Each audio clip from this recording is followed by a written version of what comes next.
Hi, it's Pete here from See Your Toes again, and this is podcast number 29.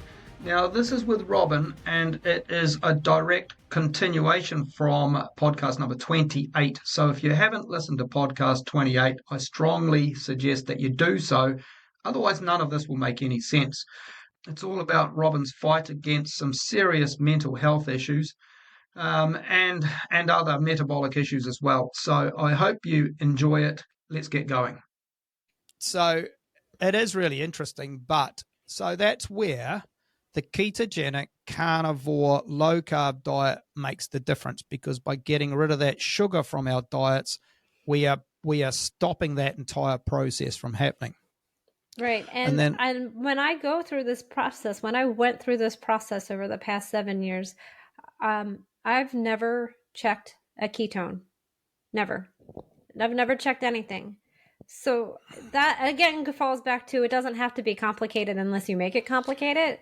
Like, I've had all of these benefits. I'm going to go ahead and assume, since I eat 99.8% meat, that I'm in ketosis. I don't need to check it. And because my brain is working properly, then I must be feeding it ketones and not sugar. So, I don't need to prove to that extent. I'm feeling the benefits. All I had to do was cut out the sugar, cut out the grain, and cut out the seed oils, and cook with healthy fats, and eat a little higher fat, and eat a lot of protein from meat. And this is what happened. This is the amazing difference that has made. Well said. So yeah, I'm the same with regard to the keto strips. You've got keto urine strips, you've got keto blood testing. I remember doing that once about 7 or 8 years ago, and I didn't really see the results that I was thinking of. I've got a mate up in Scotland who has gone ketogenic. He read my book and then decided, I'll give this a go. And he's testing his ketones, and he's, this is wrong and that's wrong. And Pete, what's going on? It's like, put them away. They're only causing you confusion when confusion isn't needed. Eat the right food, don't eat the wrong food, and like you say, it will happen. And I will just put that disclaimer out there that there are certain people with certain illnesses that they're trying to heal that need to be in a certain level and depth of ketosis. But that was just not because honestly, what I healed, a lot of people do test to be in a certain level of ketosis. I was kind of, I stumbled upon this. I didn't research this and go into it with I'm going to start the ketogenic diet so that I can heal my bipolar disorder. I didn't do that, but other people do. And then testing is important for them. I think by the time I realized that, I was already deep into it, and it just wasn't something that became important to me. That is important. Yes, you're quite right, because my friend up in Scotland and myself, neither of us had a serious chronic illness that we were trying to get rid of. We were just literally, for me, it's a general health thing. For him, he was trying to get healthier and lose weight. So you're quite right. It is different if you're trying to do it for, say, ketogenic therapy. You want to I think then you really do want to make sure your carbs are at the right level.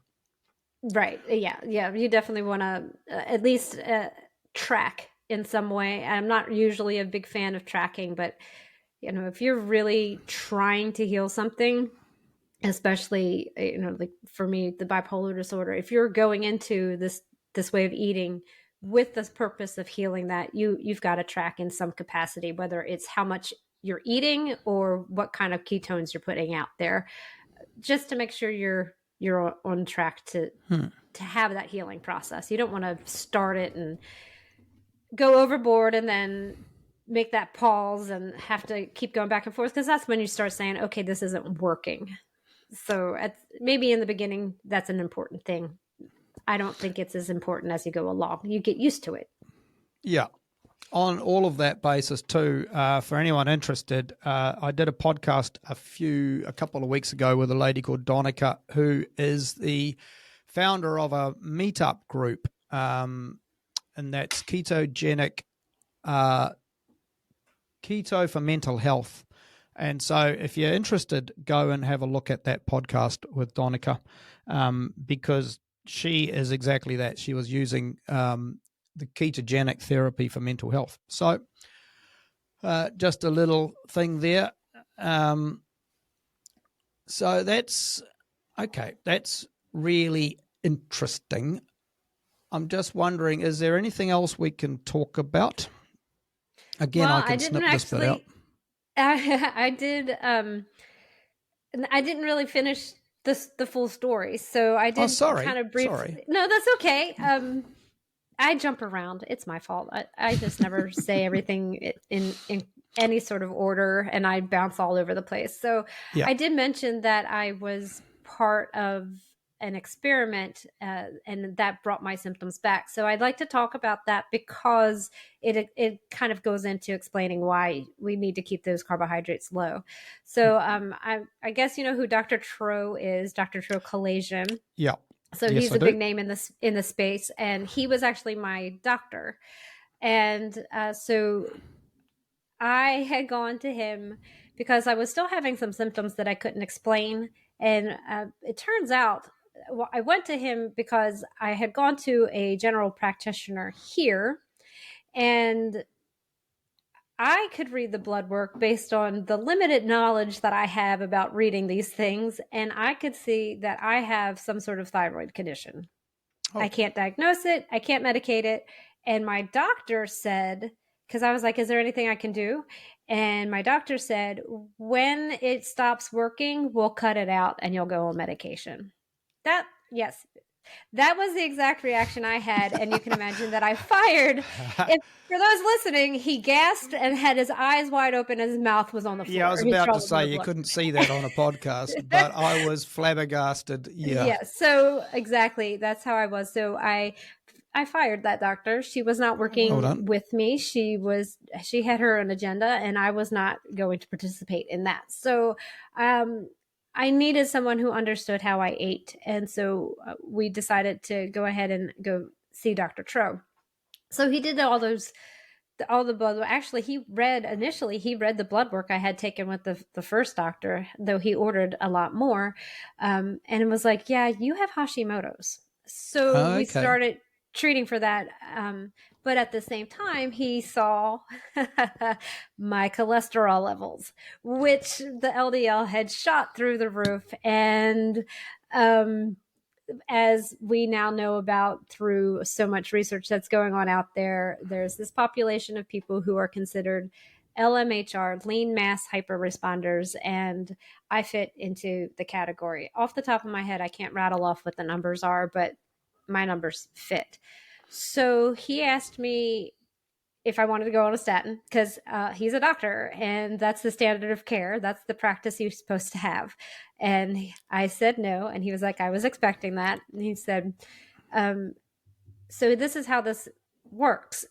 This is the theory. If you don't eat enough carbohydrate, your numbers will shoot up into what we consider unhealthy range. So it stands to reason that if you add some carbs back in, it should go down. So this is what we try. So this is when you're talking about cholesterol, you're talking about LDL specifically. Yes, yep. Specifically. Okay. So because that's the bad, unhealthy stuff, and it was very, very high.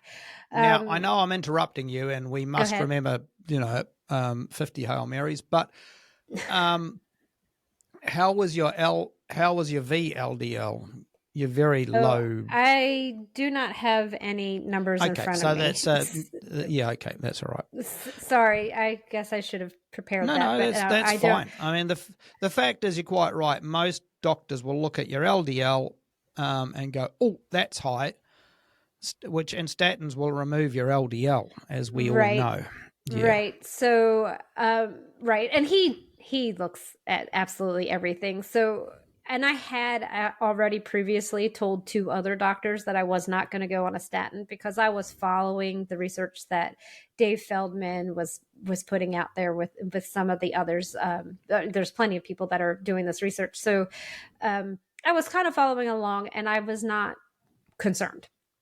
But when he saw it, he was like, well, let's try this. Let's try to add back a little bit of carbohydrate. I was full, whatever level carnivore you want to call it. I was only eating meat with seasonings. I don't know what these levels are. Anyway, so I was only eating meat at the time, and he asked me to bring some carbohydrate back in. And the suggestion was to eat 1 sweet potato a day, every day, with no fat. I ate it as my first food. And for 3 months, that's what I did. And so for 3 months, I ate 1 sweet potato a day for lunch with no butter. I just ate the sweet potato, let that go for a couple hours. Then I would eat my regular meat-based meals. Okay. So the thing there was, he made sure that your whole digestion didn't have lots of fats in it when you had your carbs in your gut. And then once your carbs were digested, you could get back to putting your fats in there. And what's interesting is there's a lot of doctors out there who are like, if you eat carbs, eat your meat first, eat your fat first, and then eat the carbs. But I was doing it the other way around. So very, very interesting. But that was how we designed our experiment. So then I went back in 3 months later, had my blood work done, and those LDL numbers were going down. So it was getting the result that we had anticipated, that if I added back some carbohydrate, this would help this problem. But at that time, already 3 months in, my husband was noticing that my mental state was changing. I was already noticing that my mental state was changing. So I said this to Dr. Tro, and he was like, well, our dose doesn't fit. We want to make sure the dose is right for you. So cut it down to a half a sweet potato, which I did. So I was eating half a sweet potato every day for 2 months, and went back to him and did the blood work, and the numbers kind of crept up a little bit, but they were still lower and within a better range, better according to our current guidelines range than they were before. So, as far as the cholesterol levels were concerned, this little experiment was working. My cholesterol levels were going down because I added carbohydrate, which is basically the Feldman protocol for how you can raise and lower. If you follow Dave Feldman, that he can raise and lower his cholesterol levels basically at will, with a couple of days time of eating or not eating carbohydrates. Yeah. Okay. So I had, at this point, was sleeping. I was taking a nap during the day. I practiced yoga every day. Prior to that was done. I exercised every day. Prior to that was done. I was basically back to just sitting around all day. So we did continue with the experiment, doing like a quarter of a sweet potato every day until it just got so bad. I was like, clearly things are not good. I was angry all the time. The kids were starting to notice, like, things were going wrong. So I stopped that experiment. And I like to talk about that because this is how I know that if I eat too much, it all comes racing back. And I don't need to do that. I don't need to challenge that. I don't need to eat. I haven't had a piece of lettuce in probably 6 years. Like, I don't eat leafy greens. I don't eat any of that stuff, because for me, and some people think that I'm very, very strict, but it's not about being strict. It's about maintaining my health. So I had to make this decision, and I didn't realize that it was brought to my attention, but I had to make this decision. Do I treat my mental health with a low-carb ketogenic diet, or do I treat these cholesterol numbers that everyone tells us are bad with carbohydrate? And I've made the choice to treat my mental health. Good. And I'm waiting for the science to back up my decision, and I'm hopeful that it does. But until then, I'm going to live in this space where I've made the choice to keep my brain healthy with a low-carb ketogenic diet, and not have to worry about these numbers that I really, in my heart, don't think are affecting me the way the dogma is telling us it's affecting me. What did Dr. Tro say about all of that? Did he have opinions on all of this? Actually, I met up with him at Low Carb Denver, where he gave me a very big hug, and I was actually apologetic for what it had done to my head. He learned a lot from me, and I learned a lot from him. So there's no blame passed here. I Yeah. was totally 100% on board with doing this experiment. And I, in my head, it was being successful because we were getting the result that we wanted. And that was without thinking about the fact that it was affecting me in other ways. And Yeah. he was looking at it as a failure because even though we were getting the result that we wanted, I was really sick. And there's absolutely no hard feelings there whatsoever. We both learned a lot from each other from doing that. And it's actually published. He published that in a case study with, I think, he had 4 other people do it. I don't think everybody else had the problem that I had, though. But again, that's because they may not necessarily have had the bipolar sort of sitting around in the background wanting to raise its ugly little head. Right. So, I mean, at the time, this was in, I want to say 2019. No. I'm sorry. I want to say it was only like 4 years ago. Yeah, I think it was in 2020. Yeah. So around that time. So, at the time we're just trying to figure out what other options are available if we need to continue using the guidelines that are written based on the averages of unhealthy population, because we don't study healthy people, we study sick people. So if we need to stay within these guidelines, what can we do? And that was a viable option at the time, and I'm sure people do still manage, if they're concerned about those levels, they can still very much manage those levels by adding carbohydrate in. Yeah, because this is the thing with cholesterol, is that the figures at the doctors and everybody, America, UK, they're all basing cholesterol levels, good levels, bad levels, on a population that eats carbohydrates and lots of them. And because, of course, they're not worried about cholesterol per se. They're worried about hardening up. They're worried about arteries getting chogged up with gunky mess, which looks like saturated fat, which is, I think, why we were told 50 years ago to stop eating saturated fat, because it was clogging our arteries, which, of course, we all know now is complete bull. So, but it turns out that the LDL doesn't have any relationship with that, because it's too big to get inside the membranes of the blood vessels to cause the problem. And that's why I mentioned VLDL, very low density lipoproteins that are small enough to get inside the membranes and then build up and then cause trouble. So that's why it's not and if the population, if the cholesterol is based on your average population that eat lots of junk food, and the junk food causes sugar. Sorry, I know I'm deviating. Well, I'm not really deviating, because this is what's supposedly happening. You eat all the crap, your blood sugar goes up, your muscles have got enough blood sugar in them already. They don't need any more. So that blood sugar goes to the liver converts it to triglycerides, and the triglycerides end up being part of the problem and the cause of creating these little VLDLs, these little tiny lipoproteins. And so it's not eating fat and a low carb diet that causes the problem with cholesterol.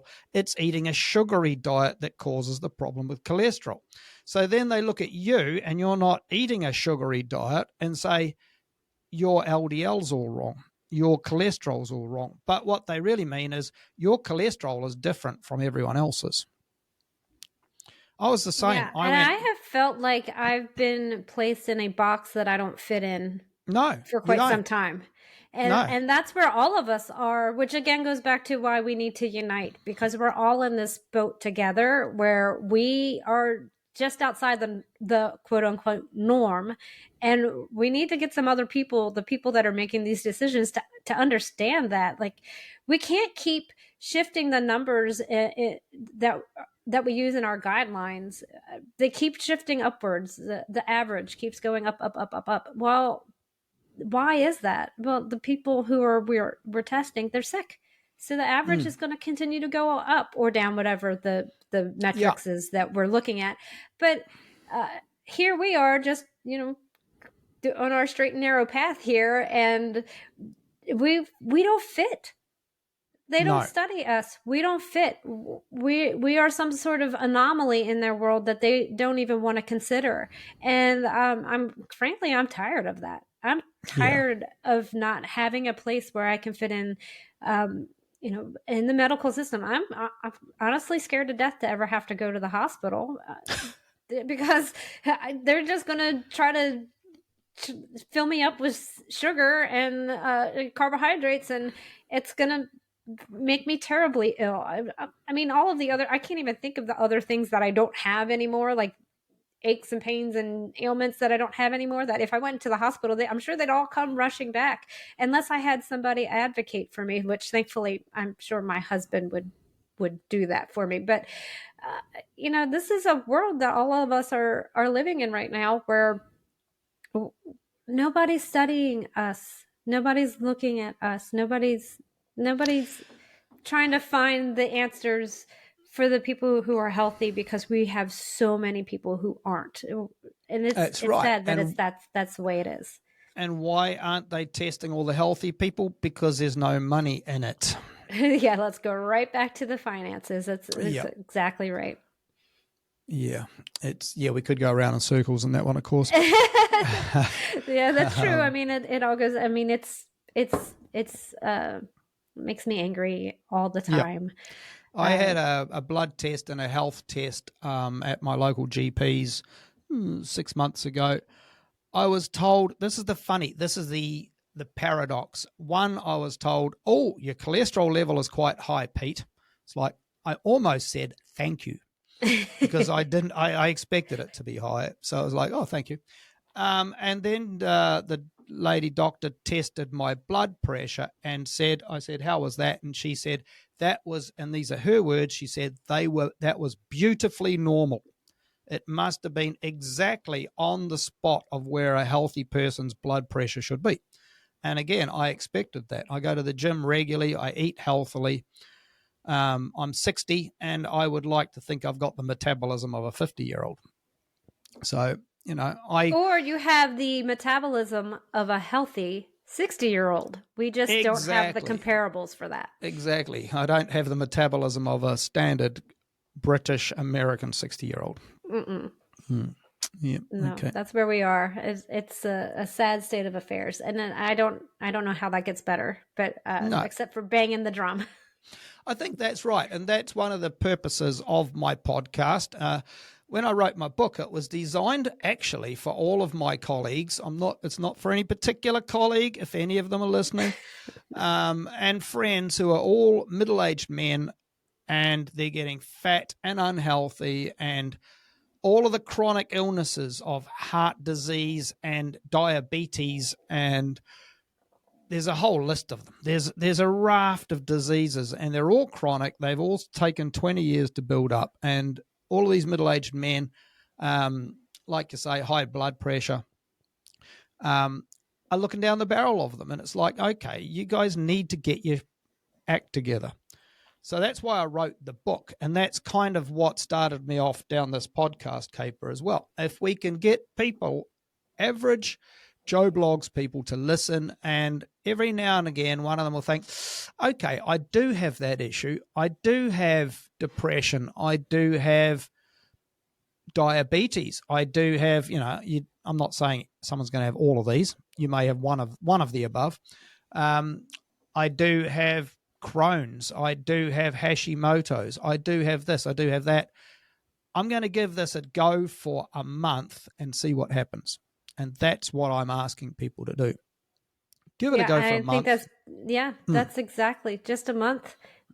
Then extend it to 2 months. And you can start as simply as just cutting out the sugars and the grains.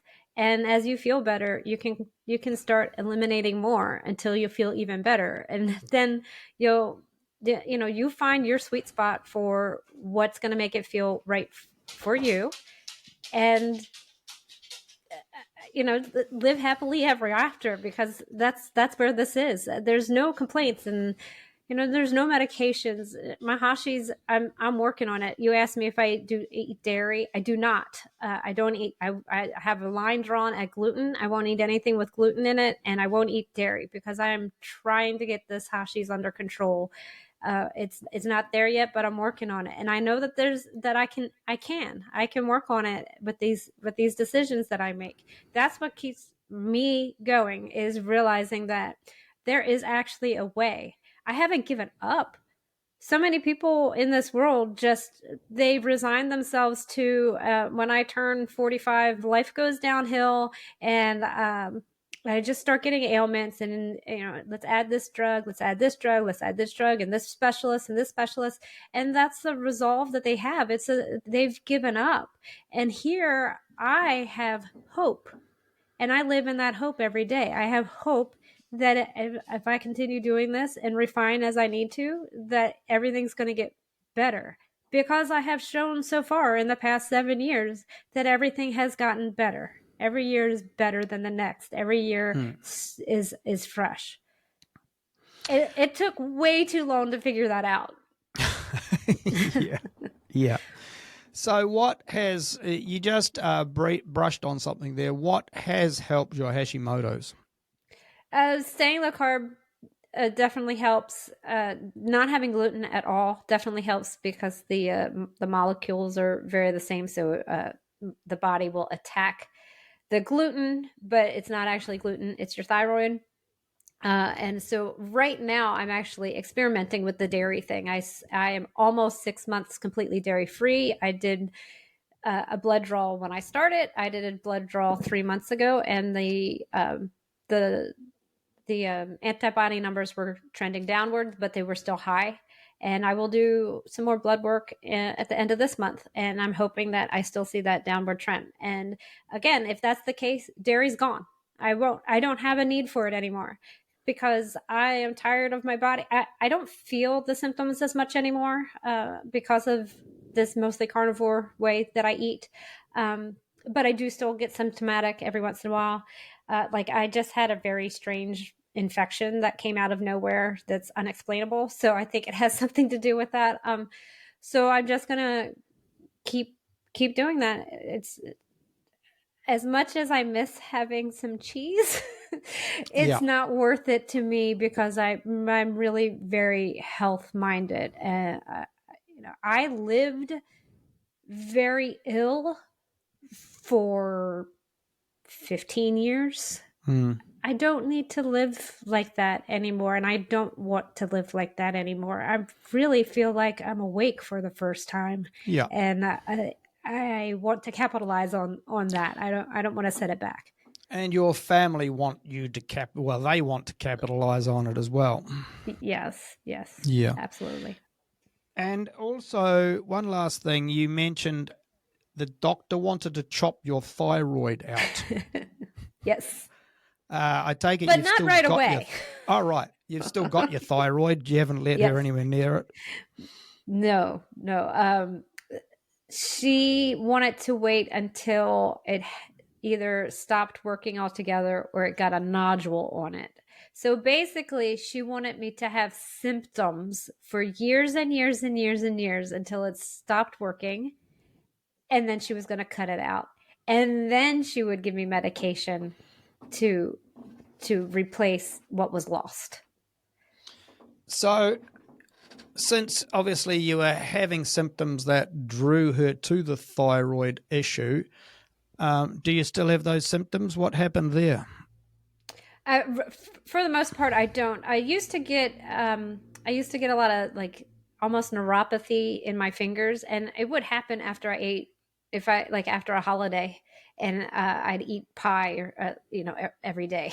Then I'd have like a neuropathy in my fingers, and my heart would be bounding.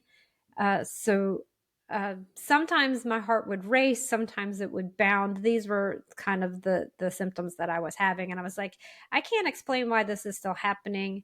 A lot of times people who have thyroid issues, especially women who have it, they'll be told that they're depressed and they'll be handed an antidepressant. And I knew that wasn't what was going on because that was already feeling very healed at the time.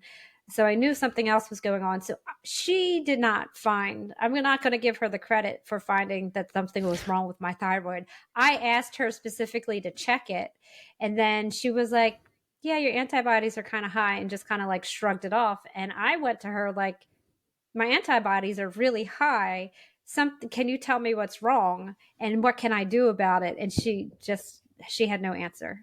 This is the system we live in. These are the, for the most part, for people who aren't like me, who aren't reading books and listening to podcasts and going to conferences, somebody who's not like me goes to the doctor. That's what they're told, and that's what they have to live with. Yeah, that's right. And of course, then she gets the dart out and throws at the dartboard, and it lands on the thyroid section. So yeah, I went in there and I was like, I've just read a couple books and I feel like I know more than she does, and she should really know. Like, I really wanted her to know more than me on the subject, because I was seeking help, and it just did not work out for me. So how long ago was that, Robyn? That was probably 2019, because it was right before I started seeing Tro. So 2018, right, 2019. Okay. And with your antibodies and so on, how are they now? They are trending downwards now. I do have to take medication, just a thyroid hormone replacement to keep the levels where they need to be. But I would love, in a perfect world, to not have to do that anymore. But as far as medications are concerned, it's a hormone replacement. It's not like a major pharmaceutical. So I'm okay with having to do that, but I would love to see it heal, which is why I'm trying to stay off of the dairy and keep that. So. Yeah, for sure. Thyroid is a really interesting one, and I know very little about it, but I do know there are a lot of people with at least supposed thyroid issues. And thyroid seems to have its nose poking into everything. You know, it's a major hormone producer. Yes. So, yeah. Are you happy with this so far? Is there anything else you want to add? Oh, I feel like I've covered most everything that applies to my story, because at this point I'm just chugging along. I do the same thing. I eat mostly the same foods every day, and life is so much better than it was a mere 7 years ago. That's amazing, because that's 7 years isn't a long time to make such a huge transformation. No, like I said, if you ask somebody who's on medication how they're feeling, I don't think they could ever compare to how I feel without the medication. No. We just say we don't want to leave anybody behind there. This is why I tell my story. I don't want anybody stuck in those deep, dark places. I know you had Valerie on. She doesn't want anybody stuck in those deep, dark places anymore either. We just go out there and tell our story and hope that somebody hears it and that it resonates and that they want to try it also. Yeah, that's right. And that's the amazing thing about this, is we're not just talking about people's physical health. We're not just talking about people's mental health. We're actually talking about both. And there are so many people, yourself included, and Valerie, and Connor, who had the Crohn's disease, people who have got terrible metabolic disorders and terrible mental health issues at the same time. And we're managing, well, we're not. It's not like I'm magically doing anything. By changing the foods we eat and really the lifestyle we lead, we're fixing those. So it's pretty bloody amazing. It really is. And I didn't finish saying this. I lost 50 pounds total. Actually, I lost more than 50 pounds, and I started weight training to gain. I was just like thin as a rail and had no tone whatsoever. Skin was just hanging off my skeleton, and I started lifting heavy so that I could put some muscle on. But it was never about weight loss. And I do believe that people can go low carb through carnivore with the idea of losing weight, but I think your best success comes in when you start looking at it for health and look at weight loss as the really happy byproduct. We talk about side effects from medication. Well, the side effects from the ketogenic diet is you're going to look great in your skin. Well said. You did also brush upon something there for as well, which was your exercise. Can you just give us a quick brush down of what you do exercise wise? Sure. Well, you've caught me at a bad time. I'm I'm currently not doing anything because I said before I had this weird infection in my arm, and I do have to take an antibiotic for this, and I'm not even supposed to walk, but I walk my dog. But my exercise regimen, as it has evolved now, is I am training Olympic. So I do Olympic weightlifting. That I actually put on my Instagram. I don't usually put that on Twitter. I have a friend on Instagram that wanted to use me as an accountability partner. So I just started putting little clips of my workouts on there. So it's been almost 2 months since I've had to stay away from lifting, but that was quite an evolution. I did not work out in the first 2 years of eating this way, and just eventually started adding on some weight training. And I was working out at home with just some free weights, and I had a little routine going that I was working out 6 days a week at home. And then I decided, after I kind of came out of that second depression from the sweet potato experiment, I was doing that at home, and I was really struggling with this. I say this all the time. I struggled with the infiniteness of having to work out all the time. I was still just not quite right in the head, and I was really feeling it. And where my husband trains martial arts, they have an Olympic weightlifting team. And I was like, I'd like to try that. And actually, this was a major part of my healing journey, because my anxiety shot through the roof when I went to the gym, and I cried on the way there. I cried on the way home. No. But the thing is, I'm learning a completely new skill.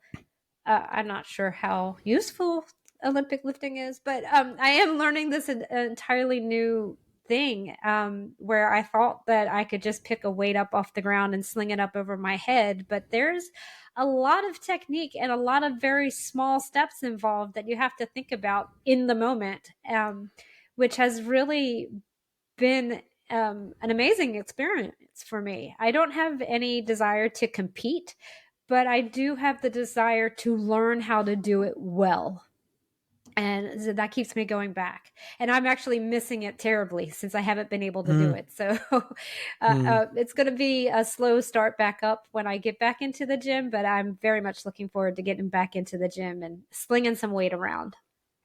So you would say, though, that therefore that the gym and you, because that's a lot of people will go to the gym and they'll get on the treadmill, or they'll get on the bike and they'll sit there for half an hour and dawdle along, and then they'll get off and go home. You're slinging weights, you're slinging dumbbells, you're slinging barbells above your head. So that's a little bit different. Yeah. Yeah. So I take it that's you prefer the weights to the cardio. I walk twice a day, but it's just a leisurely. I'm walking the dog, so we're stopping and starting. It's nothing major. But no, I never focus on cardio. I think the money is in the strength. Good.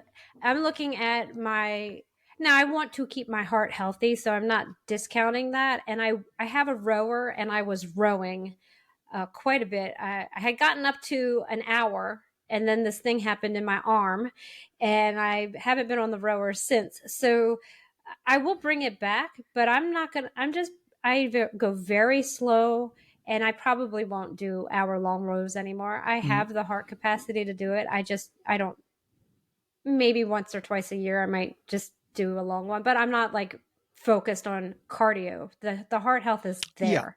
No. But the strength, I mean, I'm looking at, I have a 19-year-old and a 16-year-old. I want to have maybe grandkids someday. I want to be able to bend over and pick them up, and I want to be able to play with them. And these are things that I didn't do with my own kids because I was so depressed and asleep. So I want to be able to have that experience again in the future, perhaps with some grandbabies. But I want to be able to visit my family in Colorado and hike a mountain, because I live in a flat area. So I want to be able to go hike a mountain, whenever, and not have to acclimate for 3 days before I try to do it. Like I just want to be able to go there and do it, and I can. This is important. So, and sure, and a little vanity there too. I'd like to look like I can pick up heavy things. So that's a nice feature too. Yeah, I think that's really important. For men, yes, we're all supposed to look muscular, It's nice to not have little chicken wings and that sort of thing. But for women as well, a little bit of muscular form on a woman is very attractive.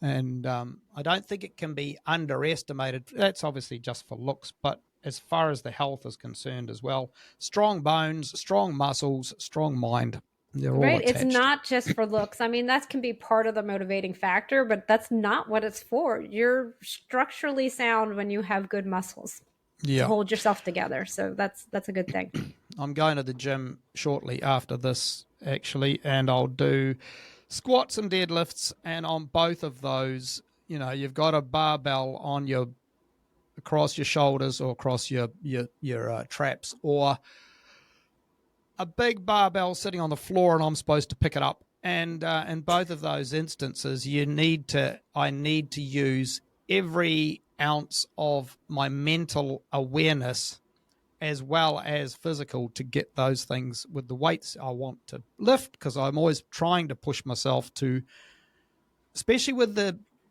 I know I'm deviating here.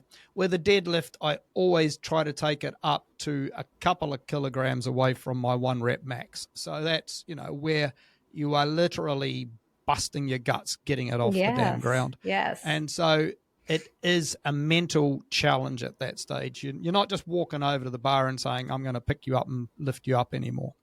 And I needed, for me, it was really helpful to do, do a clean and jerk and do a snatch, because it's using everything, but you're focusing on not really focusing on the details. I guess it's the wrong way to say it, but you're focusing on the process of how to get that. And there are just very tiny details in that process. But at the same time, you're using everything.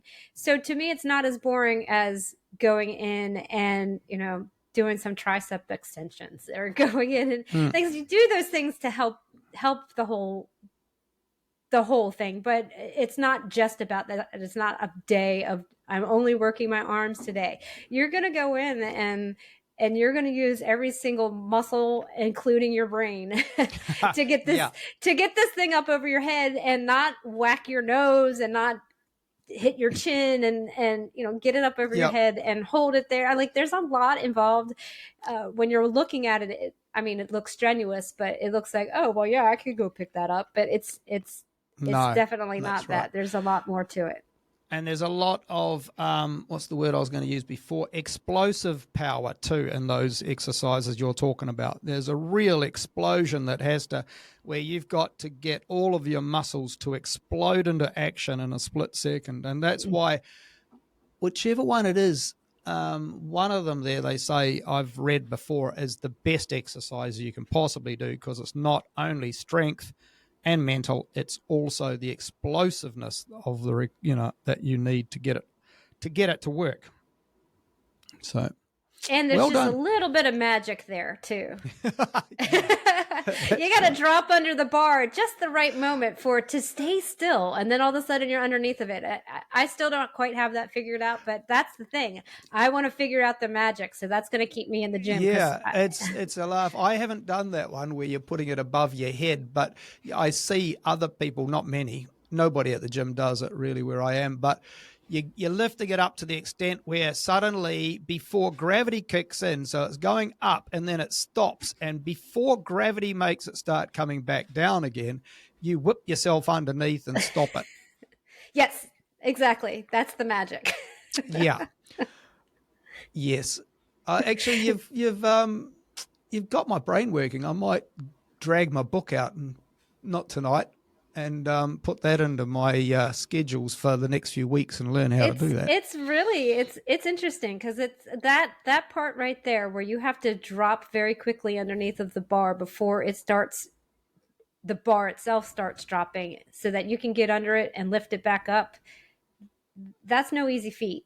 And when you watch somebody who's good at it, it's amazing. So, and I'm not good at it. I'm working on it. And, I enjoy it a lot more than I thought I was going to enjoy it. And for me, it is so much better. You got to find the exercise that is right for you. And I highly recommend that everybody find a strength training regimen that works for them. If it's bands, if it's kettlebells, if it's free weights, whatever it is, there's machines out there also. But some are more boring than others. So I went in I had this opportunity. It was right in front of me, and I was like, I'm gonna give it a shot. And I'm very thankful that I have. It's been quite a process. Good on you for doing it, even when you were crying all the way there and all the way back. Yes, through the tears. Yeah. And there's an anxiety involved in trying new things, and for someone like me who was never putting myself out there for any reason whatsoever, I'm in my house all the time. That was a huge step. And now I just feel like I can take more steps, and I didn't have that feeling before. So that's just all part of this journey. And I think also going to the gym, a lot of people buy weights, like you mentioned. A lot of people get weights, they go home and they set up their spare bedroom and they push it. Now, for me, I would rather poke my eyes out. I know a lot of people do it and a lot of people like it. I like going to the gym. There's other people there. I've got friends there. I don't stop and chat all night, but I say get 8 of them. We can have a quick laugh. It motivates me, and I've got thousands of pounds worth of really good equipment at the gym that I can use. I might have to wait sometimes to use it, but it's all there. There's 3 squat racks. There's Olympic bars left, right, and center for me to start loading up with. So there's all of that stuff, and it's the motivation. And then when I walk out of the gym, that's it, done. It's not sitting in my room. It's not talking to me. And that's why I always advocate, hey, get yourself a subscription, go to the gym. Yeah. And if you don't feel like going, I'm sorry. I had a hard time with people are looking at me. People are going to judge me. And it was really important to let that go. And I've done a podcast on that. Okay. I did a podcast. It was one of my first podcasts. I said, your first gym session, because people will feel like that. And the funny thing is, when you are the other end, where you've been doing it for a few years and you see the newbie wander in, you're not all thinking, look at that newbie. You're thinking, hey, I've got stuff to do myself. If you come up to me and say, hey, how do I use this machine? I'll stop and help you, because I'd love to help you.